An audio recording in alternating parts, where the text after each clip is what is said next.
This is a direct message to those who call themselves educated, thinkers, leaders, and anyone who's ever taken a paycheck and believed they understood the system. If you can read between the lines, you already know this message is not just words. It's a signal, part of something bigger. This is a real challenge, a test of intelligence, integrity, and depth.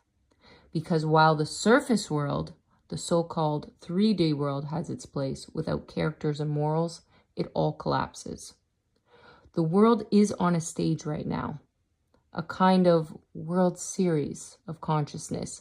And the irony is that most don't even know they're in the game. So here's the real question. Can you evolve past labels, past ego, and past systems, and still live with principles when no one's watching? How you interpret this message says everything about you, not me.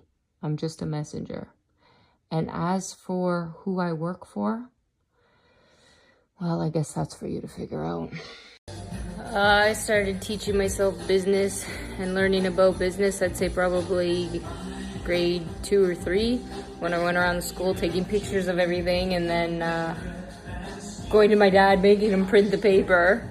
But then, so I used his resources for that because he had a paper company. Then I bound them all and then I sold them for $2 or $3. And then I went around the school doing that. So that was, and then they made a yearbook after that. And then I made the first school dance in my backyard, boy, girl, grade 6. I did a lot of shit. I always had a natural entrepreneurial spirit. I did study business, however, I did more of my own study on my own. Rich Dad, Poor Dad was a big contribution to that, and understanding those philosophies, obviously. But when you have the mental health aspect as well, so you get fucks with your head when you were abused. So when you're isolated and lonely, you weren't maybe you're bullied or anything, it's another way of being isolated. You feel you don't have friends, so you drift off somewhere else, right? So that mental health aspect was so important. And on the flip side, though there comes a lot of arrogance from that too, right? So then you get more and more into your studies, but you never lived that way. And that's why there's a yin to a yang. You have to be a shared brain, and it has to start somewhere, and that's where our thoughts come from, and that's why we can remember more and more the more we suffer. It's why I had to do my fight. By the time I got onto the stage, on televised and people watching me, and the fight, I was gone. I didn't even give a shit about the fight. That's why I didn't care. I lost it. I was like, well, fuck, but I was over it before it even started. It was the training I needed, and I needed to lose. I needed to get beat up, and especially by somebody that I knew was a dirty friend. Somebody who's there's people that don't have your best interest at heart, and you can tell, and you give, but your gut is always telling you something's off with those people, because they secretly want you to fail. That's not a friend. You don't want those people around you. It gives you a feeling. However, those are the people usually we fear the most, right? So we want to get better in another area. We're going to get richer, smarter, more fame, more whatever, when really, yes, that's driving us, but that's still pushing us toward hate. So we have to there's a time and place for everything. We do it. However, the end of this doesn't end with any of us feeling that.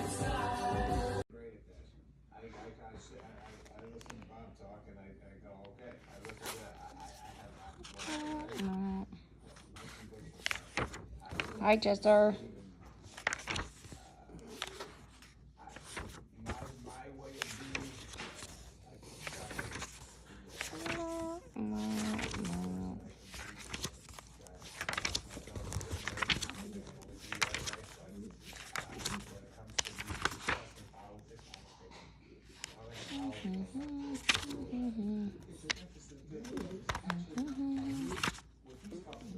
Oh, boy.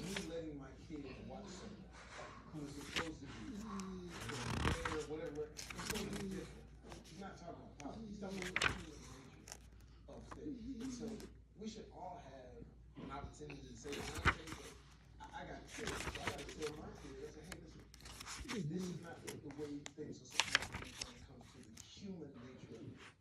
Because when you do ascend to these levels of running things, we look to that. Look, all of what we've gone through in our lives as American politics, we were all Oh, Chloe. That's something to aspire to be and to be like. If I can, I don't know. What did you do, Jim, now? Because I'm not talking to you again. So, strictly from an entrepreneurial standpoint, how would I sell my story? Or if I was you, would have, when I gave you permission to use me way back in the beginning, I would turn me into a robot and use myself everywhere and seen based on what people's thinking is, what their intentions were for me and how they helped me, and I would be able to see the difference, and I'd be able to establish what type of relationship we have, and then with the right training from the right people, establish dominance. That's how you win the entrepreneurial game. That's the one that when you crush people like a phoenix because you were the underdog, because they didn't know that you self-trained in business, and that was true since you were a kid. When other people were out, partying, and I was a geek, and I didn't like school, boring, what they were teaching me, I was reading all the entrepreneurial books and listening to all the tapes and doing all that shit. So, like I said, I did study social media for 20 years. That's why I could piece together what we were doing. Said I did that on day 6, legit. I just didn't know about the other parts, and that's where you funnel fucked me back. So I thought I was like, cocky and shit, that I took over your game from that standpoint of an entrepreneurial, then taking a stand and then saying, go fuck yourselves, because I'm not even going to do it your way, I'm doing it my way. Who's talking there? I told you, I have a lineup of arrogant people in here who know a bunch of people who are ghosts who have been trying to get out, who know all your secrets, so you're fucked. And then they do that, and then I have to pay the price, and that's not fair in this body, and I got a massive headache. So it's like but I respect the game, so I don't say things until the day I'm allowed to say it. I get like permissions, and then I can say it. So how would I do it? Like, yeah, you sell it, and then you can see the difference. So it was like to find who the real person and people were, because it was the only way to give confirmation of the other side. And that's why I had to play that role. But that means everything along the way for everyone is always true in every world. What are dreams, memories in this circle?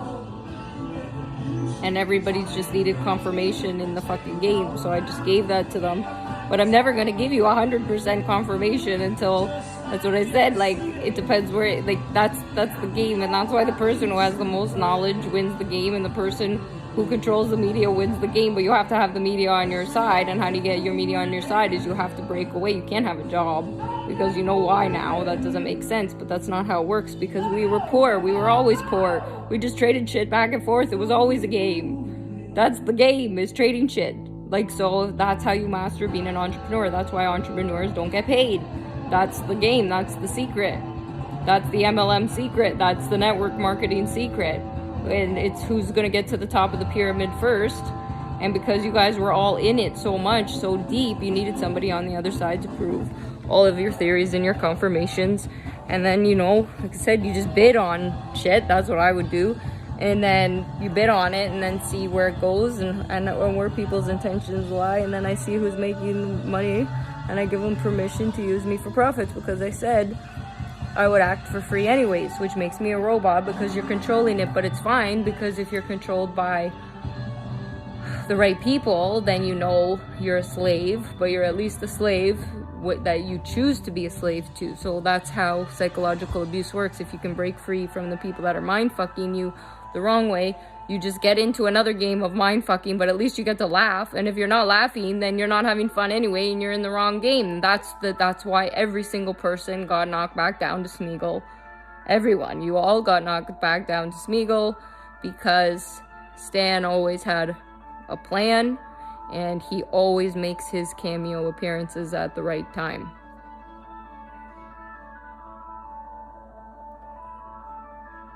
Always listen to Grandpa.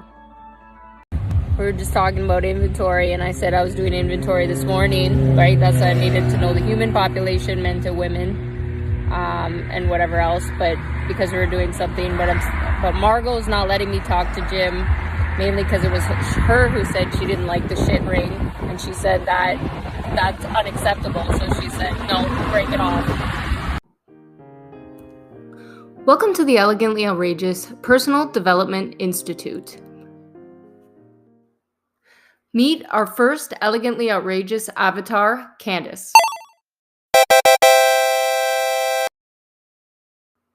The foundation of our personal development programs are based on Candace's real-life story.